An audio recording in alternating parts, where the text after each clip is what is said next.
श्री शिव महापुराण कोटिरुद्र संहिता अथ सप्तमोऽध्याय नंदिकेश्वर लिंग का महात्म्य वर्णन।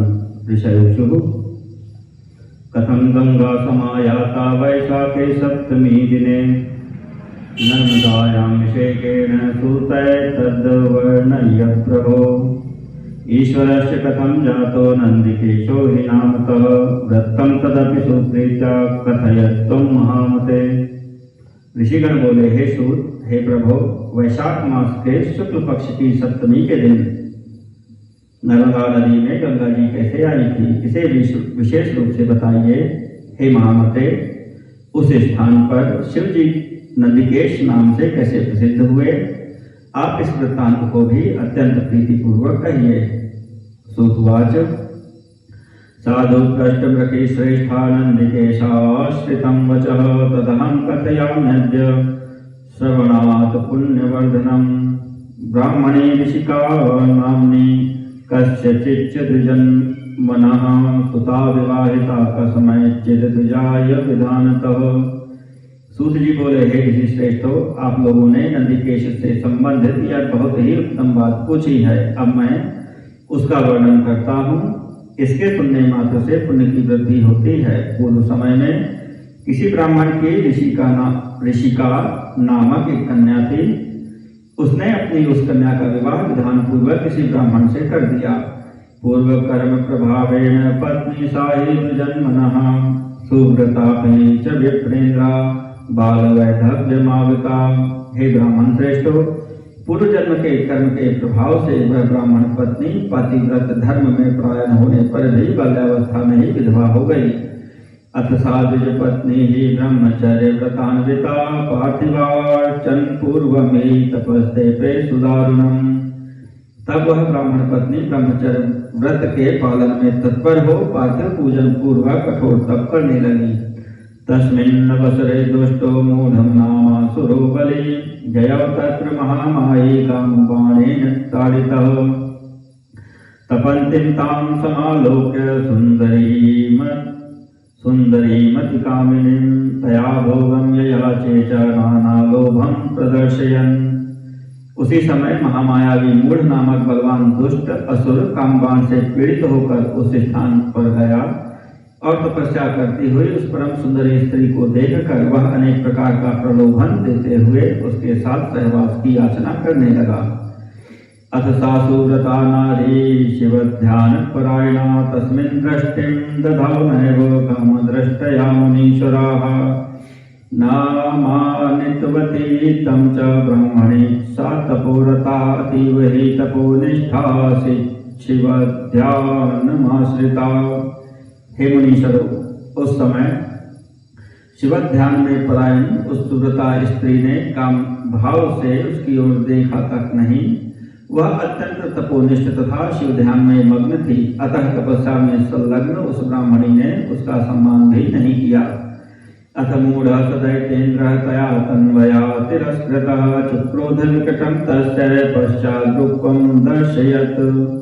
तब उस स्त्री को के द्वारा तिरस्कृत हुए उस मूर्ख दैत्य ने उस पर अत्यंत क्रोध किया और उसे अपना विकट रूप दिखाया।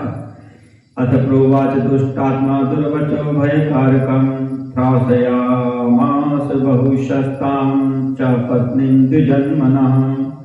तदा सा भयसंत्रस्ता बहुवारं शिवेति च बभाषे स्नेहतस्तन्वी द्विजपत्नी शिवाश्रया। इसके बाद वह दुष्टात्मा राक्षस उस ब्राह्मणी को भयकारक दुर्वचन कहने लगा तथा उसे अनेक प्रकार से डराने लगा। तब शिवपरायणा वह कृशांगी द्विजपत्नी भयभीत होकर प्रेम पूर्वक बार बार शिव शिव ऐसा उच्चारण करने लगी। विह्वलातीव सा नारी शिवनाम प्रभाषिणी जगाम शरणं शंभो स्वधर्मावन हेतवे। शरणागत रक्षार्थं कर्तुं सद्व्रतमाहितं आनंदार्थं हि तस्यास्तु शिव आविर्बभूवः। अत्यंत व्याकुल एवं शिव नाम का जप करती हुई वह स्त्री अपने धर्म की रक्षा के लिए जब शिव जी की शरण में चली गई, तब शरणागत की रक्षा, सदाचार की स्थापना तथा उस ब्राह्मणी के आनंद के लिए सदाशिव वहीं प्रकट हो गए। अथ तं मूढनामानं दैतेन्द्रं कामविह्वलं चकार भस्मसात् सद्यः शंकरो भक्तवत्सलः। तत्पश्चात भक्तवत्सल शिव जी ने काम पीड़ित उस मूढ़ नामक दैत्य को उसी समय भस्म कर दिया। ततश्च परमेशानो कृपादृष्टया विलोक्यतां वरं ब्रूहीति चोवाच भक्त रक्षण दक्षधीः। इसके बाद भक्तों की रक्षा करने में दक्ष बुद्धि वाले शिव जी ने दया दृष्टि से उसकी ओर देख कर वर मांगो इस प्रकार कहा। श्रुत्वा महेश वचनं सा साध्वी द्विजकामिनी ददर्श शांकरं रूपमानन्दजनकं शुभं ततः प्रणम्य तं शंभुं परमेशं सुखावहं तुष्टावसाञ्जलि साध्वी नतस्कन्धा शुभाशया।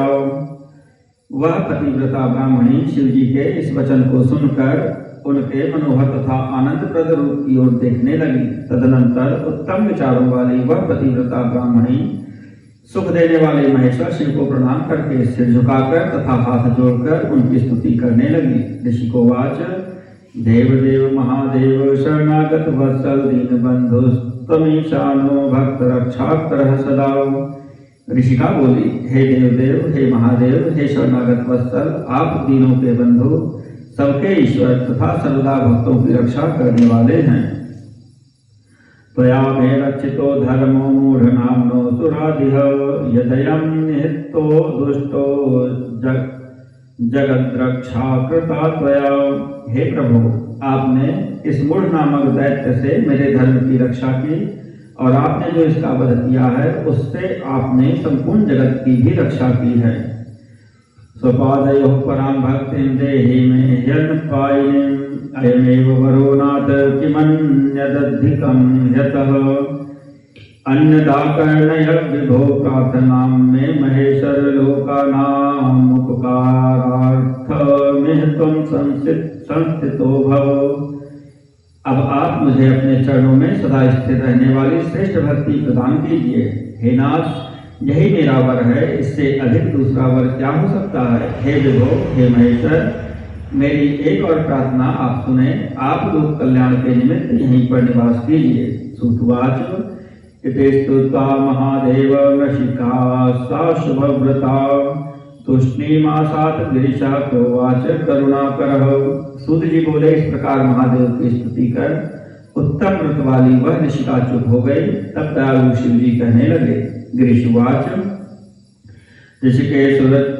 ऋषिकेशु चरित्रा त्वं मम भक्ताभिषेकतः दत्तावराशते सर्वे तुभ्यं ये हि याचिताः। गिरीश बोले, हे ऋषिकेश, तुम उत्तम चरित्र वाली हो और तुम मुझ में विशेष रूप से भक्ति रखती हो, इसलिए तुमने जो जो वर मांगा उन सभी वरों को मैंने तुम्हें प्रदान किया। एतस्मिन्नन्तरे तत्र हरि ब्रह्मादयः सुराः शिवाविर्भावमाज्ञाय ययुर्हर्ष समन्विताः। शिवं प्रणम्य सुप्रीत्या समानर्चुश्च ते खिलाः तुष्टुर्नतका विप्राः करो बद्ध्वा सुचेतसः। इसी अवसर पर शिव जी को प्रकट हुआ जानकर ब्रह्मा विष्णु आदि देवता हर्ष युक्त होकर वहां पहुंच गए।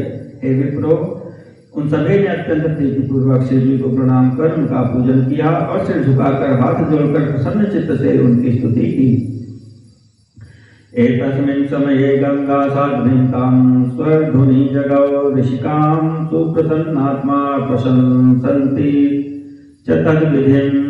इसी समय स्वर नदी गंगा जी ने वहां आकर साध्वी ऋषिका के भाग्य की प्रशंसा करते हुए प्रसन्नचित होकर उससे कहा। तमोवाच ममार्थं चैव वैशाखे मासी देयं त्वया वचः स्थितत्यर्थं दिनमेकं मे सामीप्यं कार्यमेव हि। गंगा जी बोली, हे साध्वी, तुम वैशाख महीने में एक दिन मेरे कल्याण के लिए अपने समीप में मुझे रहने का वचन दो, जिससे मैं एक दिन तुम्हारा सामीप्य प्राप्त करूं। सूतवाच गंगा वचनमाकर्ण्य सा साध्वी प्राहु सुव्रता तथा स्मृति वचः प्रीत्या लोकानां हित हेतवे। सूत जी बोले, गंगा जी का वचन सुनकर श्रेष्ठ व्रत वाली उस साध्वी ने लोक हित के लिए प्रेम पूर्वक यह वचन कहा, ऐसा ही हो। आनंदार्थं शिवस्तस्याः सुप्रसन्नश्च पार्थिवे तस्मिन् लिंगे लयं यातः पूर्णांशेन तया हरः। शिव जी भी उसके आनंद के लिए उसके द्वारा निर्मित उस पार्थिव लिंग में प्रसन्न होकर अपने पूर्वांश से प्रविष्ट हो गए। देवा सर्वेषु प्रसन्नाः प्रशंसन्ते शिवं च तां स्वं धाम यजुर्विष्णु ब्रह्माद्या अपि स्वर्णदी। इसके बाद ब्रह्मा विष्णु आदि सभी देवता तथा गंगा जी प्रसन्न हो शिव जी की तथा उस ब्राह्मणी की प्रशंसा करने लगे और अपने अपने स्थान को चले गए।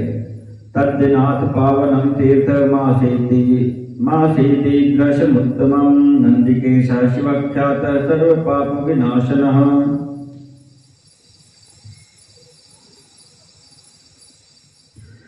उसी दिन से इस प्रकार का यह परम पावन तीर्थ हो गया और शिव जी भी वहां सभी पापों का विनाश करने वाले नंदिकेश नाम से प्रसिद्ध हो गए। गंगा भी प्रतिवर्षम तद्दिने याति शुभेच्छया क्षालनार्थं स्वपापस्य यद गृहीतं नृणां द्विजाः। हे द्विजो, तभी से गंगा जी भी सबके कल्याण की इच्छा से तथा मनुष्यों के से ग्रहण किया हुआ अपना पाप धोने के लिए प्रत्येक वर्ष इस दिन यहाँ आती हैं। तत्कृष्णातो नरः सम्यंग नंदिकेशं समर्च्य च ब्रह्महत्यादिभिः पापैर्मुच्यते याखिलैरपि। मनुष्य वहाँ स्नान कर और भली भांति नंदिकेश्वर की पूजा कर ब्रह्म हत्या आदि सभी पापों से छूट जाता है।